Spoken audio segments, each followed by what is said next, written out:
Hello, ladies and gentlemen of whatever gender you prefer. My name is Johannes Grenzfurtner. I'm an artist and filmmaker, and I'm also hosting the B3 In-Depth uh, videocast series. And here is another episode of it, and I'm super happy to have a direct communication. It is the future to Johannesburg. Hello, Kule. Yeah, Yeah.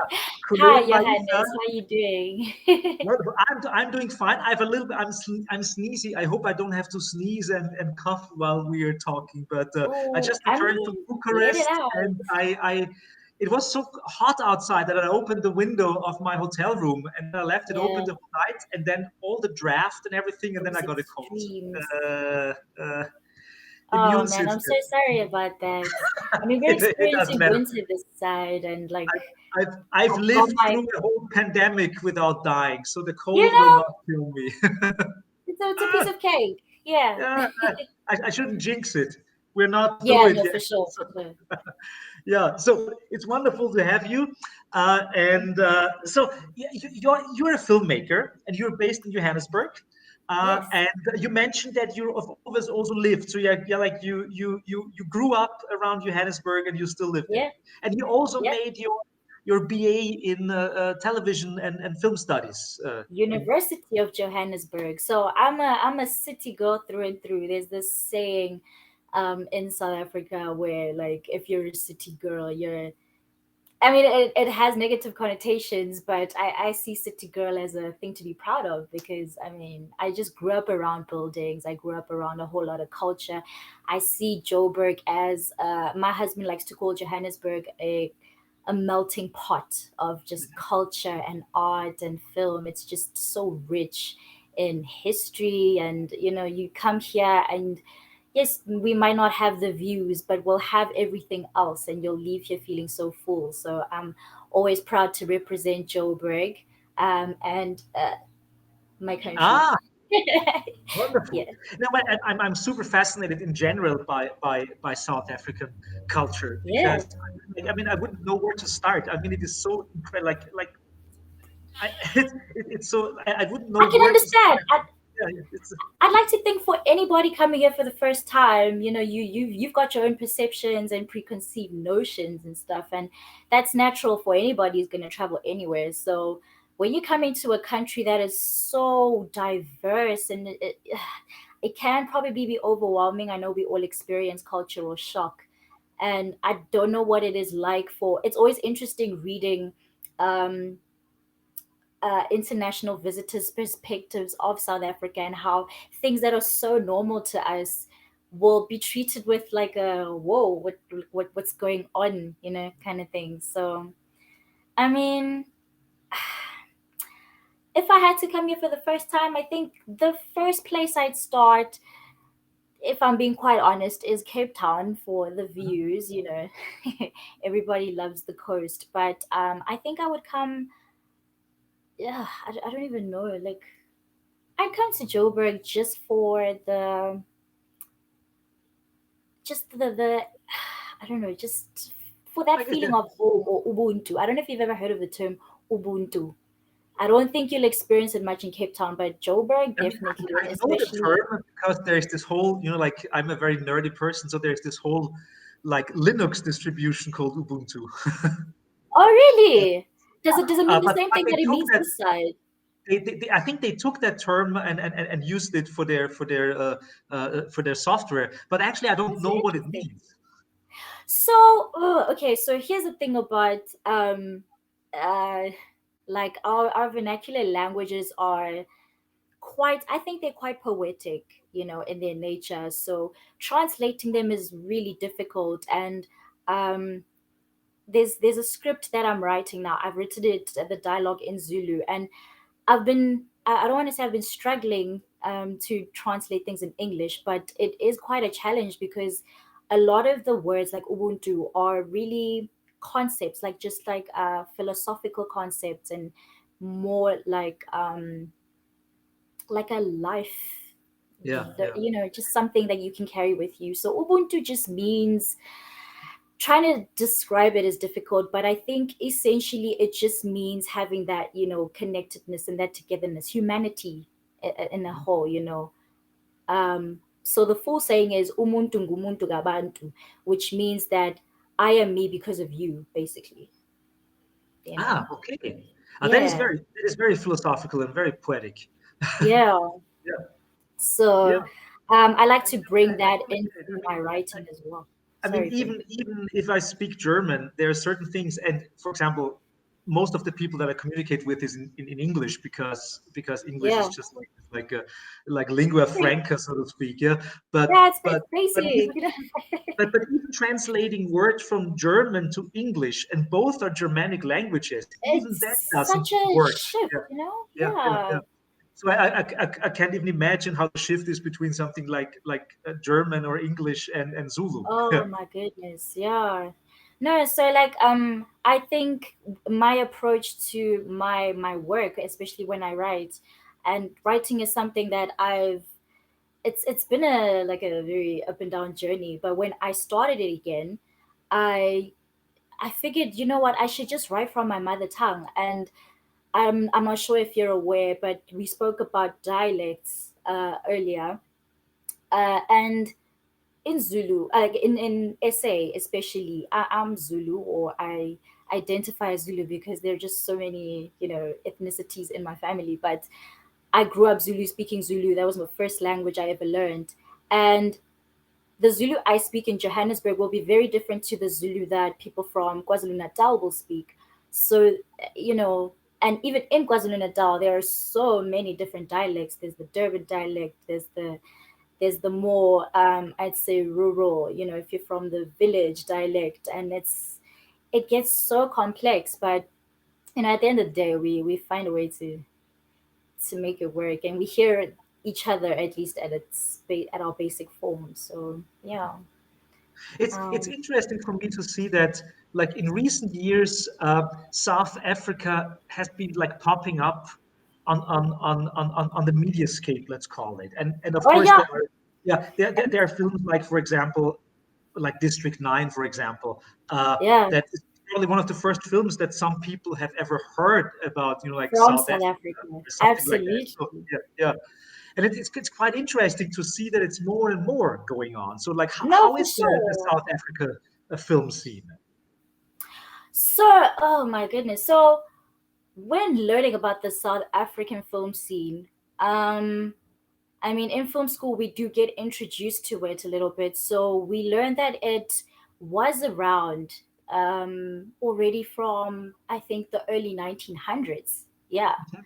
So we learned that it was existing, and it was pretty slow. I think it evolved with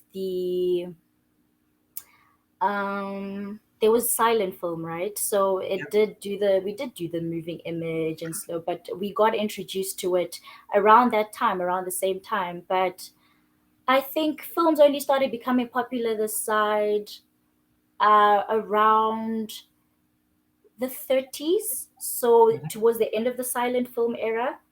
And we were moving more towards sound because the Afrikaners were starting to realize their cultural heritage and wanted to document that a lot more. Um, yeah, and I think it continued in that way. And eventually we got introduced to films like Mapantsula. I don't know if you've heard of that. That was a film made in the 80s. And that film was about just highlighting, should I say life in the township? I don't want to say life in the township, but it's just about, I don't know if you know, uh, Pantsula means like I think it's more of a, it used to be a derogatory word for like, no, I don't want to say derogatory. It's not a derogatory word. They wear it with pride. When you're a Bansula, you're somebody who's got, you carry yourself with a certain class and a certain, swagger. There's swagger in your Okay, spirit. okay, And you kind of, you don't do things in the linear way. You kind of, you're a bit of a rebel, kind of. okay. So it's about that. It's about a guy who kind of embodies that lifestyle. He doesn't work, he steals and all that kind of stuff. So it was interesting for me to finally have that perspective of seeing, okay, black people on film. This was, I think, the first mainstream film that featured black people. And I think I don't like to think about film in that way because I feel like there's a lot of erasure when it comes to um, black people in film, so there's a lot we probably won't know about until much later or until we get the right history books. But yeah, Mapantsula I think is the first real like uh, cinematic landscape that introduced black culture and black lifestyle. I don't know if you've heard of Sarafina, that came out in the 90s. That's what like I grew up watching, and I think to this day I would probably still revisit. It was a musical that revolved around the 1976 revolts. It was just inspired by that story and by that time where students were growing really aggravated the with learning, Afrikaans, and about how Bantu education differs significantly from, the education that their white counterparts were receiving. So that was interesting. Yeah, so Sarafina, I grew up on Sarafina. I learned Mabatula through film school, but I grew up on Sarafina. I grew up watching a lot of series. Actually, we had a really rich culture in series in South Africa. We had beautiful storytelling about the townships. There was a series called Yizo Yizo that was quite controversial for its time because it was risque and it was about these school kids, high school kids, um, and how they just navigate school. Um, and you know how it is, kids date, but it like really navigated topics like HIV and rape and all those uncomfortable discussions. And our society is very conservative, so it was really hard for them to take in those kinds of subjects. But on the film front, I think Tsotsi, before District 9 there was Tsotsi as well, Ah, yeah. Hmm, hmm. because Tsotsi won the Oscar Yeah, for. yeah, yeah, yeah. I remember. Yes, yes. Yes, yes. And there was a really nice story. I think, I mean, I liked Toti enough, but I think for me, a film that did really deserve the Oscar in that light, unfortunately wasn't nominated, but we have real stories that are deserving of those kinds of awards. And there was one called Jerusalema, which is also about township and the gangster lifestyle and, how he navigates the drug world and being a taxi kingpin and all of that, So yeah, I mean, it's very rich. It's been alive, and I feel like it's about time, we're getting introduced into the international landscape, or it's about time that the world is starting to know about South Africa and what we have to offer, because we've been having really great stories this side. Mhm. Absolutely. So, because like South Africa is really big and there are so Mm. many ethnicities and so many cultures. Oh So, yeah, how does the media landscape or the film landscape look like? Is there kind of like a is there are there mm. Afrikaner films and Zulu films and like Absolutely. Oh and yeah, what like yeah, yeah.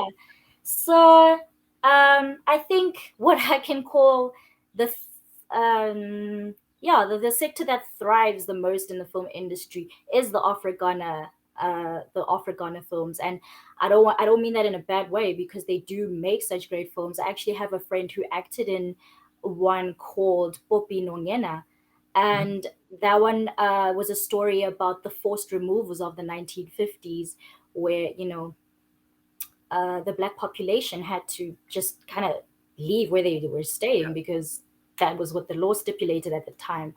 And it's really, it is beautiful storytelling, and it's always refreshing to be able to get an Afrikaner perspective on what is typically associated as a black issue. Mhm. So there is the Afrikaner film industry, I'd say. Um, there is the, should I say, the mainstream? Yeah, there's a mainstream like industry. Um, and what I mean by that is those are the films that you will see in the cinema. So we don't get like a rollout like Hollywood. It's not going to be every single month there's a couple of films.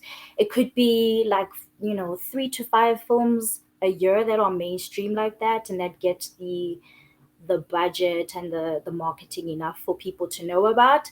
And then there's like an indie film sector, which I think I'm part of. And that's where you kind of do things for yourself, and you'll gain the necessary experience in the production companies and whatever, but you'll target film funding, opportunities, and you'll form your own kind of organizations and groups and things where you put each other onto opportunities for to access that funding. So yeah, there is an indie landscape, and I really like the storytelling that comes out of that indie landscape. Those are the ones that you'll see most of the time, yes, at film festivals around the country. And those are the ones that I love to consume, from documentary to film to short film, feature film to short film. So yeah. And where do you see those films? Are there like film festivals, or can you also Mhm. see like the films on television or on streaming services, or how does that work? I think it depends on the production company and what they and how they want to distribute the films. So with the mainstream films, you can definitely see them at a cinema. And with the indie films, you'd see them typically in an independent cinema. So we've got an independent cinema called the Bioscope, and other private ones where you kind of have control over how you want to distribute, or you can find a distributor to kind of you know fulfill that role for you, especially if you don't know what to do. But you would find them at film festivals. There are some directors who do put their work up on sites such as Vimeo. You'll surprisingly find a number of short films on YouTube. But there's also a streaming platform called Showmax that has really great local content. I've enjoyed quite a number of short films on there. But yeah, it's usually film festivals, streaming Mhm. sites. Yeah, yeah. And because there's so many languages in South Africa, do you then have like 10 different subtitles all the time, or how does that work? Oh, no, no.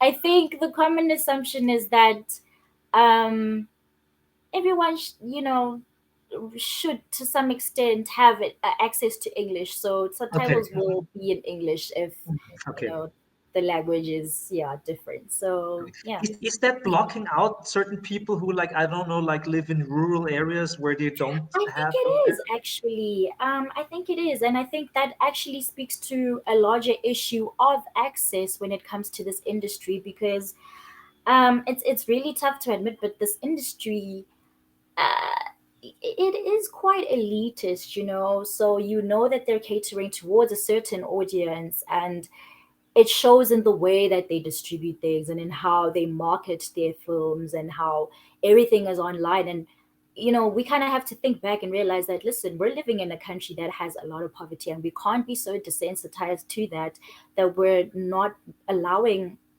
the larger market, or the larger, like the big mass of people, to have access to those films. So I think access is an important aspect for me that I think more filmmakers, and especially indie filmmakers, should get into, because whatever film we're making, and especially depending on the subject matter that we focus on, should target, the larger audience. So it And then is an sometimes, like, issue. sometimes indie filmmakers have this like feeling of like they're almost proud of like catering to the elite. Sometimes I have the feeling. Yeah, So it's I'm that never that way. I always try to you can't sit reach as with many us. people as possible.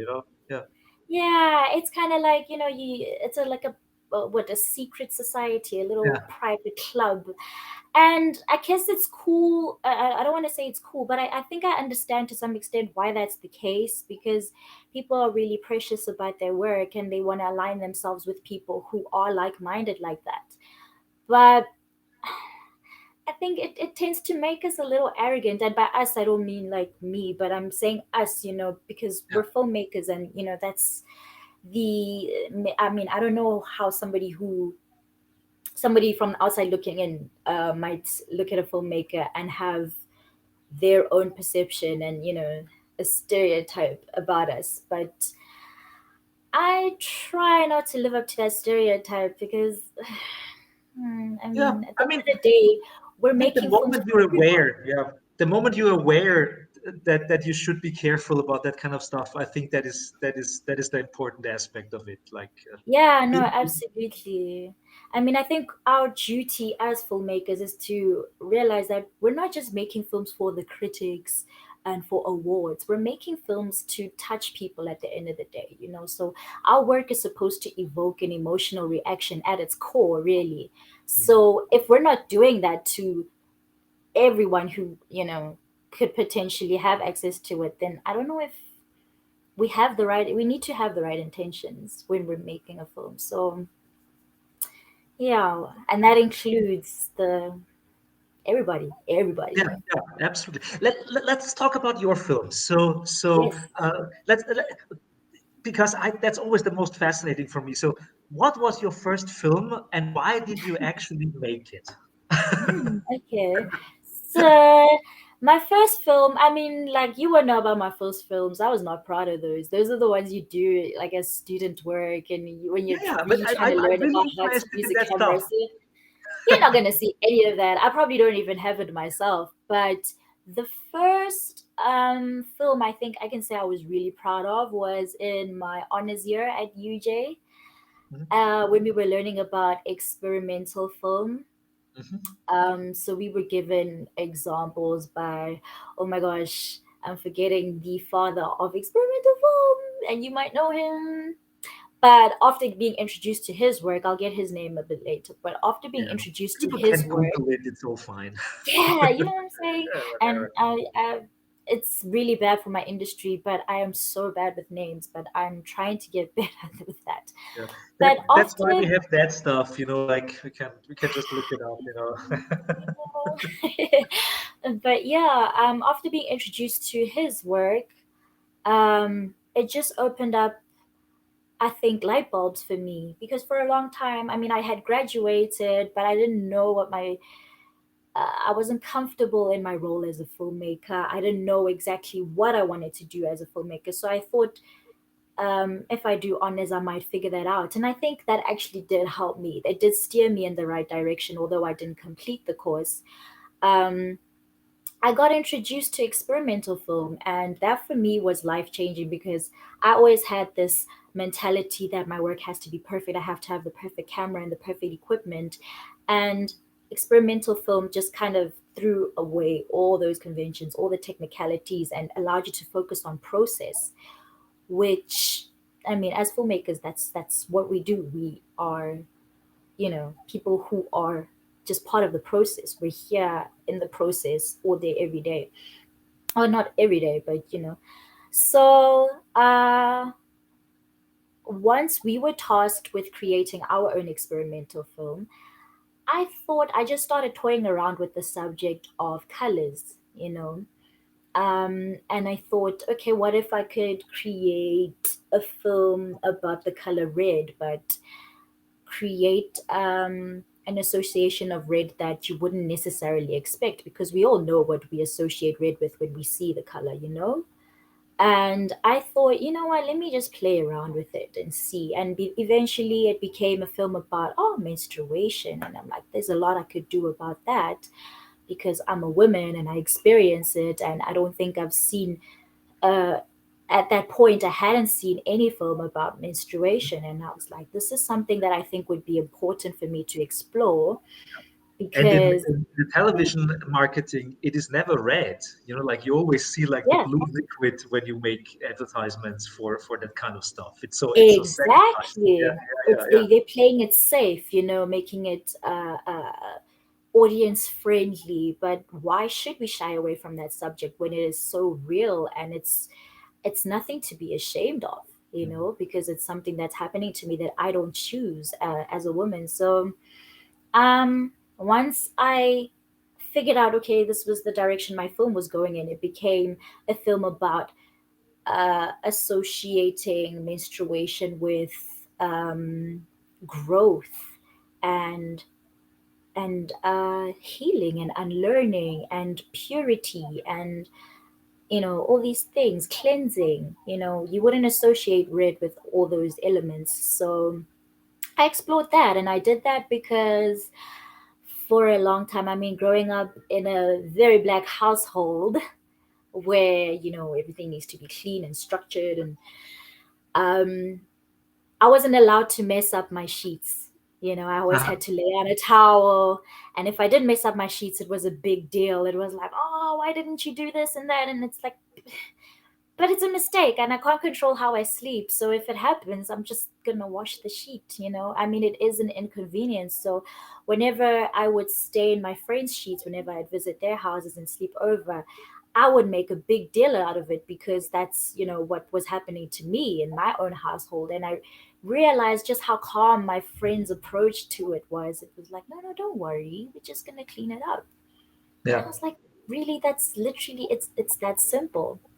So, yeah, it's just a film to encourage women and men alike to unlearn their preconceived notions about menstruation. Because I grew up around, I don't want to say my brothers were acting a certain way, they were very mature about everything, but you enter a world of boys and you get all kinds of friends and you see how differently they treat you because you're on your period, and it's like, oh, I don't want to be.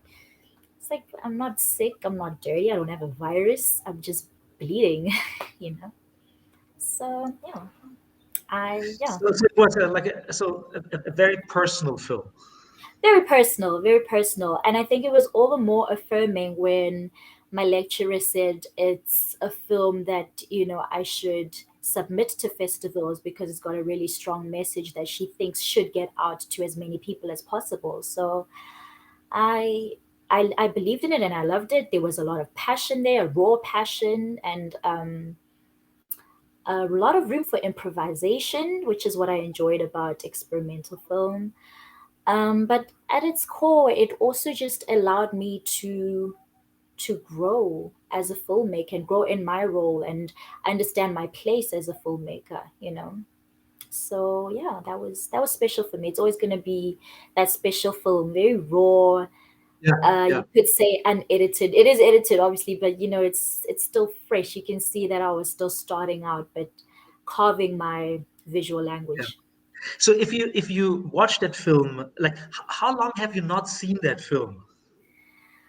Um, Yeah, So because I submit my work to festivals, I'll yeah, always have to watch like a few a little bit. snippets. Yeah, Yes. But yeah. I think the last time I watched my film was in properly was in 2020 when it Okay, was okay, submitted to the Gauteng Film Commission Women Online Film Festival. It's a really long title, but yes, that's when I watched it. I watched it because okay. I was like, Yeah, this is my I'm, first. I'm just asking because there are some of my films, short films from a long time ago, that I Yeah. watch and I really enjoy, and I think I really like what I did. So, and I would That's probably not change anything. And some films, I see them and I just like fall apart. It's like I You cringe. cringe, right? Yeah, You heard me telling you that there's some you are just never going to see, and that I have discarded personally. And that was before my film. Oh, so it was called Scribbled in Red. By the I don't think I gave you the title. So that was before Scribbled in Red. And once I made Scribbled in Red, I only made work that was intentional and that I would be proud of. So since then, I've only done two other films okay, because I believe in the quality of the okay. content So that there's a I'm certain making. threshold, so to speak, that you want to get over, or how do you define that? Like, so when do you, how do you pick, let's say, like, if you're very precise and if you only want to do what you really want to do, so how do you choose your topic, or like when do you feel it's time to make a new film? To be honest, it's a really organic process. It's just something that happens. I'll give you an example with my second film. I can't exactly say. With my first film, I can't exactly say what pressed me to do it. It was just a yearning to create something that could benefit women and empower us in a way.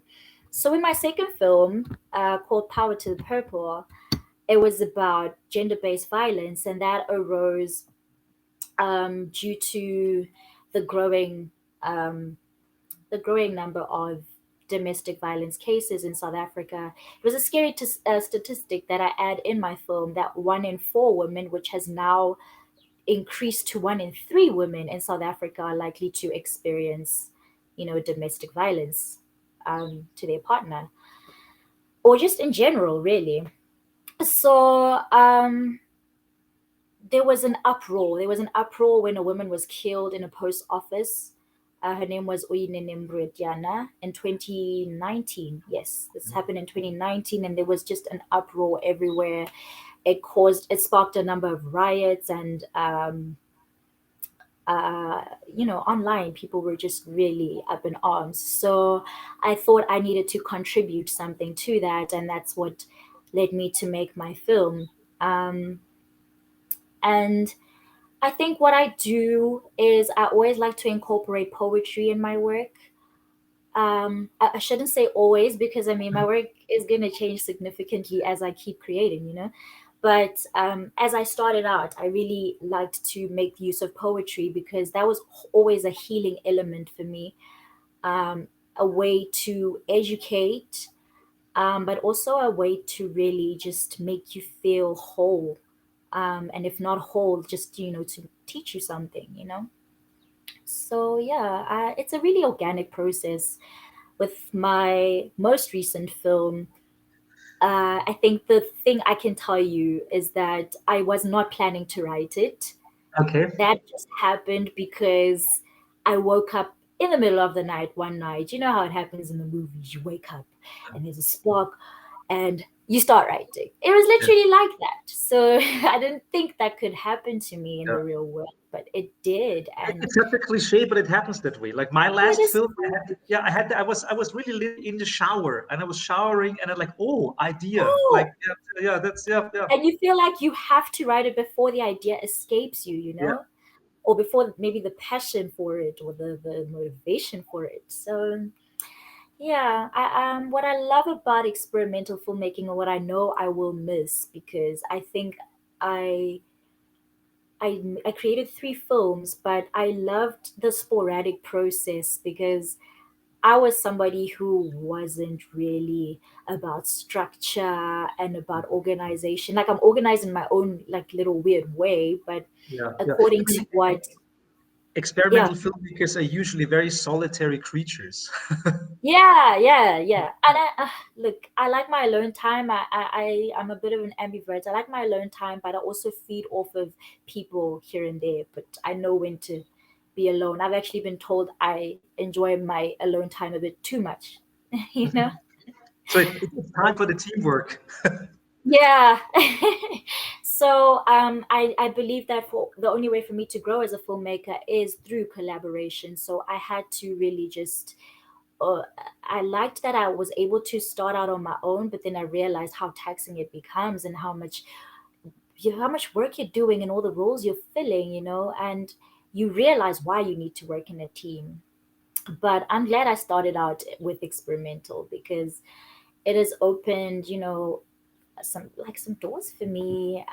It has also just reintroduced me to myself. So I'm more confident in my ability, and I know that going forward, I can do anything I put my mind to. So I said I wasn't somebody who's um, typically, disciplined with structure, but if I'm going to grow, I'm going to have to go that direction. So that's what it Yeah. requires. That's what I'm going to do. Yes. And is there something on the horizon? Like, are you working on something Yes, yes? Okay. Can you yes, tell us yes. about it, or is it still a secret? Oh, I can give you like I can tell you one thing about it. A glimpse. It's about menstruation, but that's all I'm going to say for now. It's about menstruation.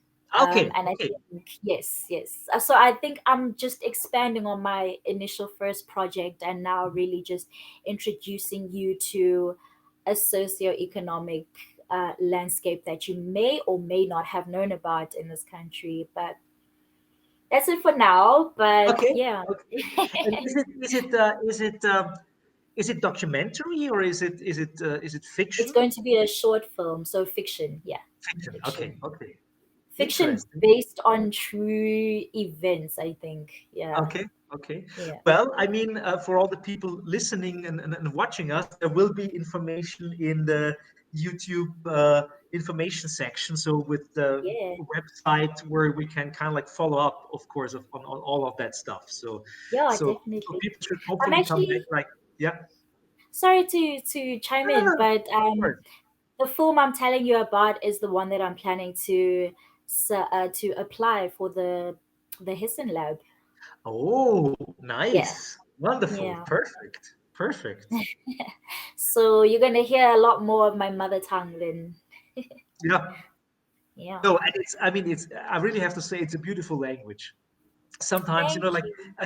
I do that stuff when you just like I do the same with Wikipedia and with YouTube. That I just like click on things to a Yeah. certain degree on YouTube to mess up my algorithm because it always spits out the same thing. So sometimes I just watch stuff Oh, so the algorithm is not getting used to my to the I everydayness of my understand. life all the That's time. cool. Yeah, It's and I listen to a lot of videos about dialects and languages, and mm, like medieval French and like all kinds of weird stuff. Yeah, and at some yeah. point it spat out a language curse of Zulu, and of course Oh, I can't remember a single word, but I've watched like an entire like 90 minutes thing, just like not listening to even it. the greeting. Nyana.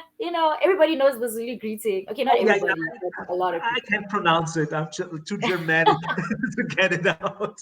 But it was so fascinating just listening to it, and as you said, it's an incredibly poetic language. Yeah, yeah. I think not just Zulu, but just, I mean, if we go into Sotho, just our African languages as a whole are really uh, poetic. There's actually a book that I have that I read to my son, that my husband contributed his illustration for. It's called, what is it called? From the Heart of Africa. Mhm. And it's just a book of African proverbs. It's so beautiful and it just brings you into the cultural landscape of who we are as a people. So, Okay, could you give us an example of one of your favorite proverbs? African proverbs in general. Yeah, or like one of the African proverbs out of the book. Oh, okay. I'll give Yeah. you. Oh, there's one I just live by, honestly. And it's a Zulu proverb. It's Uh-huh. called. Oh my gosh! I think I should switch on the light. Nah, it's getting a No, bit. it's fine. It's fine. Is it I mean, okay? I Okay. think that our wonderful. By the way, for all the people listening and watching, there is our tech guy Baram is in the back somewhere. You can't see him, but he's always watching over us if everything is fine. So hello, Baram. And I think he Param. would Okay, complain cool. if he couldn't see you properly. He would complain. All right. I just noticed the significant shift, so I'm like, whoa. But anyway, to get back to the topic, my favorite phrase that I live by because it's just so special to me is izandla ziyagezana. And okay, so the literal translation from that, it's a Zulu proverb that means, actually, is it a proverb or an idiom? Yo, I get these so confused. But anyway, it just means the literal translation is hands wash each other. But what it actually means is that hands, come together to help each other, you know. Mhm. And I really, it's special to me because it just speaks to everything that I'm about, and that is collaboration. And we can't grow and expand and do great things if we're not working together and learning from each other and building each other. Yeah, and I think that especially film is such a team process that Absolutely. that's why I like. I mean, I've done many projects in many media, but film is just like if you really have to be like you have to find a way to communicate even with people you have No, no big idea. time. And Yeah, it takes so trial and error. It takes yeah, trial and yeah. error. I used to hate group projects. It's funny because I started liking film study in high school. So grade 8 was our first time, and we studied the Matrix. So I never saw Matrix the same after that. It was just amazing for me. Um, And I It's always a liked the philosophical film. It's super super interesting and layered film. Yeah, oh, so layered. And I even saw some parallels with like my own Christian upbringing. So it was really, I also like to incorporate that into my film at time, my films as well. But I loved the analytical aspect of film, and without realizing it, the more I consumed film, the more I was like really planting a seed of of becoming a filmmaker, you know? And when I first entered varsity or film school, I was like, oh, we're gonna have to do teamwork. And sometimes they put you into groups with people that you're not accustomed to, so you can learn how to work with, a team. And it wasn't always the most pleasurable experience. And I don't mean that to say other people were bad to work with. Sometimes I was the bad person to work with because I wasn't putting in as much work as I had to, you yeah. know. So it taught me a lot about what I need to work on. And yeah, that's why I think I like my evolution from working just with me doing everything. um Not because I'm vain or anything, but because I don't like to bother people and I don't like to ask for help.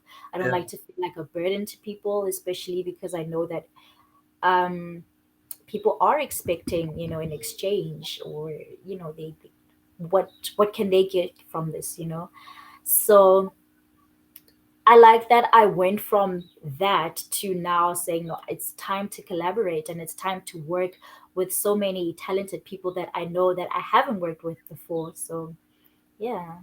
Yeah.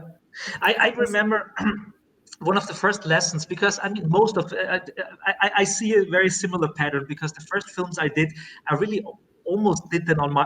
I mean, I had to work, of course, with actors and actresses, of course, of but course, most of yeah. You're in I wrote control though. myself. Yeah, I wrote myself. I filmed myself. I edited myself, and then you're kind of like in your own little headspace all the time. Yeah, Yeah. and at some point, of course, the project grew, and then you have to work with other people. And one of the first things Mm. that I learned is, even if you don't have a lot of money, and even if you're working with friends, you have to feed them. Catering Yeah. is the most important thing. If Yes. people help, yeah, if people At the help very you, least, do yeah, that. it's such an easy thing to learn, but it's really like for young filmmakers, feed people, even if you Feed can pay them, people. For them to perform at their best, they need energy. And where else do they get that if you're not going to feed them? Even if you don't have money for, like a caterer, just, I mean, there's sandwiches, there's water. Like, yeah, keep water yeah, on standby. I remember with the most recent film I did, I just filmed two of my best friends.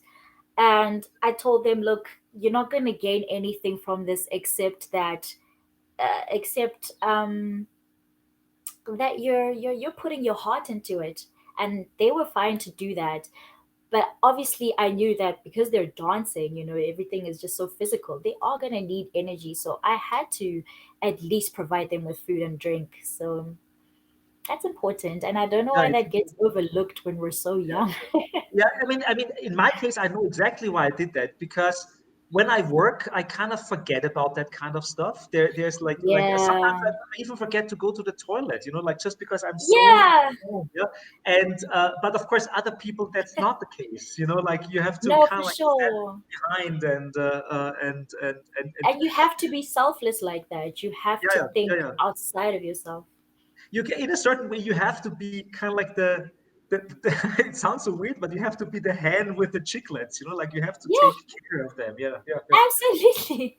yeah, Yeah, and I think, I mean, just expanding on that, taking care of things. I think what makes us in the beginning start out with wanting to maybe be in control of everything is because we're so precious about our work and we know exactly how we want it to. And even if we might not know exactly how we want, we have a rough idea of how we want it to look and feel and sound.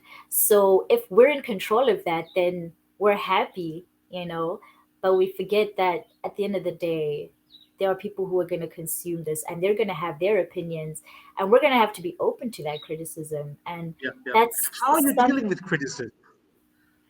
How are you dealing with Uh, it? I mean, so the growth from varsity to now is vast. You know, in varsity you're like really hard. You take everything personally. But now I'm really open to criticism because it's a chance. It's constructive criticism because I think there's a fine line between that and hate. You know, some people are Oh yeah, just really quick to discard things if they don't understand them without questioning or applying critical thinking. And I don't mind criticism because it shows that a person is thinking critically, and you need that sometimes. You need that it fuels your work. It allows you to think about your work in a different way and to consider perspectives you might not have before. So I'm open to criticism. I really am, especially from the people I love. I always say, give me your honest thoughts. yeah, And yeah. I often find that the thoughts they have are the same criticisms I have about my own film. So Yeah, yeah.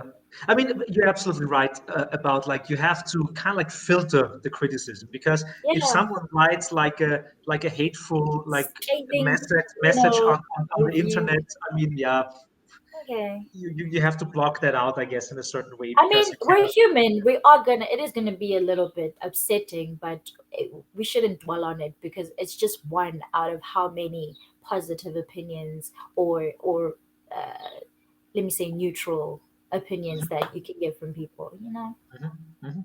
Yeah. So one of the questions I really like to ask is uh, because filmmaking is problem solving to a certain degree, and I Oh really yeah. like to ask creative people what they think was like kind of like a big failure, something that completely went wrong, but you still got something like constructive out of it. Sure. Let me think. Um, just on like the sets that I've worked on, or are we Whatever, talking whatever, about sets whatever in comes to mind. general or Yeah, with in my general. own work? I mean, of course, I would love to hear something from your own work, but in general, With my I'm own work. always interested in stories about failure. I don't know why, but I Oh, really okay. like that. Yeah, yeah. I think, I mean, I can give you an example with my latest film, Mhlophe. Mhm. It took us months to get a date to shoot, and it's only because working with people means you're working with clashing schedules, and because my friends also have their 9 to 5s, it was so difficult. And I was like, I really want to put this film out at a specific time. I had a time frame that I wanted to put it out in, and I think finding the time was really difficult. But I think what helped with that is that we were able to communicate. um yeah, we were able to communicate effectively, and I think the communication part came from a a really horrible experience I had on set once, Mhm. for a music video that just never got released. Oh, oh, Oh my goodness, yeah, what a mess. There was just, I mean, the artist knew what he wanted, and he told me, but he only told me the idea or his concept like a day before shooting. And oh, I oh. was naive, I was just ready to go because I didn't know what to expect and I didn't know the magnitude of what I was about to do. So I went in with the script that I only found out about a day before set.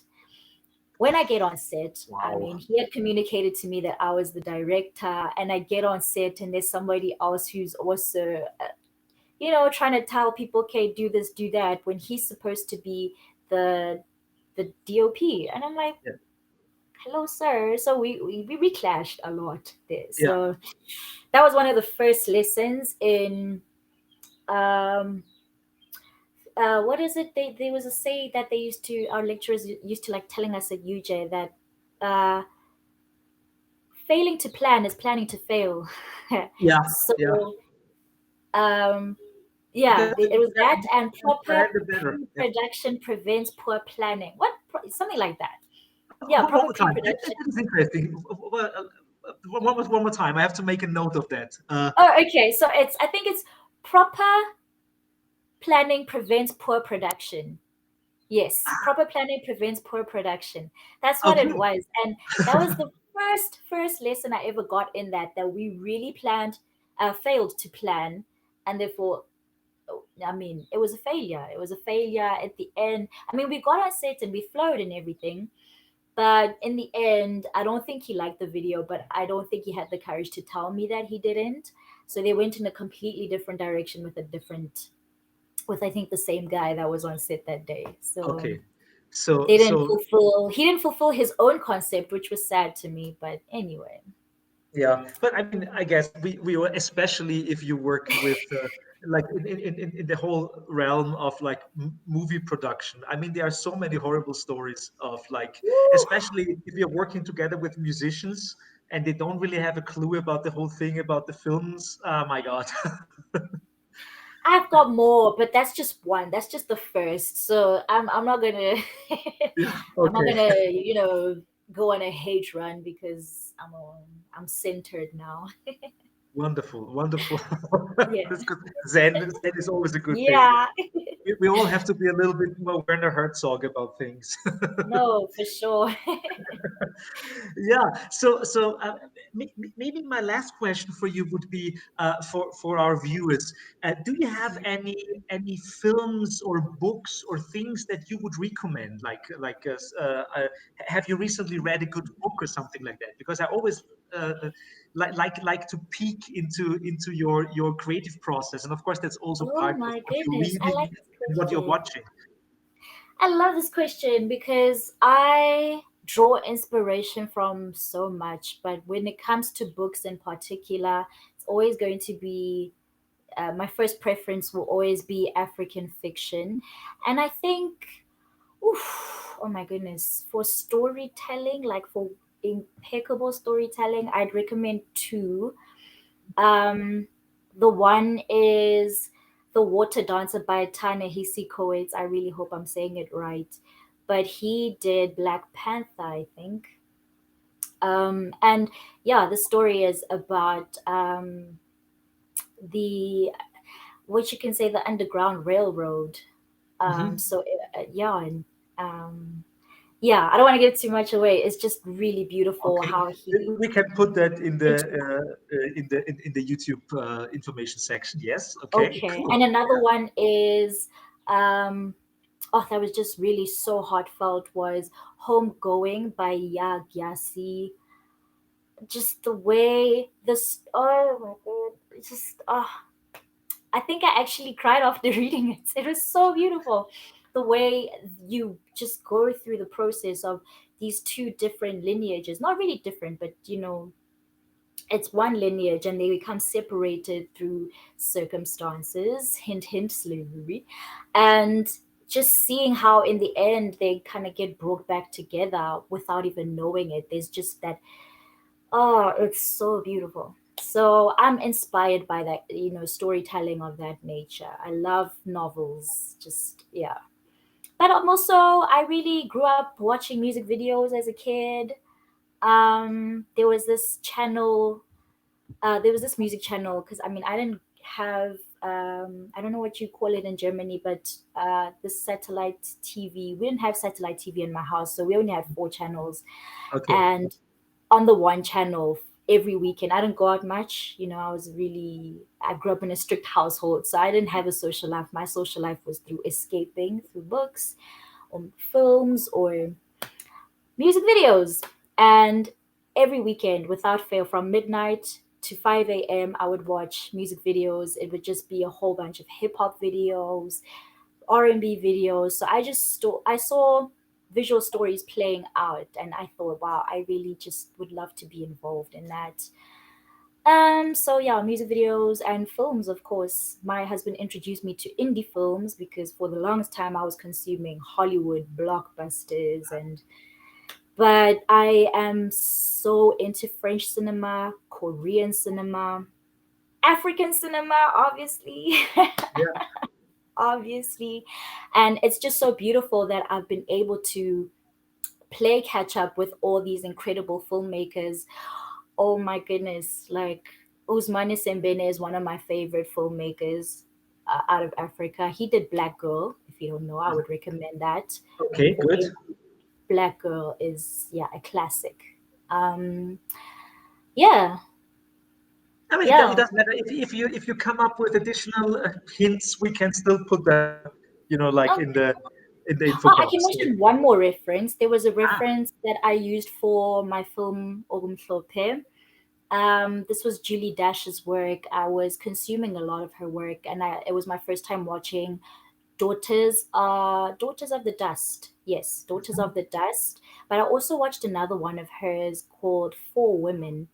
And what I love about her work is how she also infuses poetry with movement.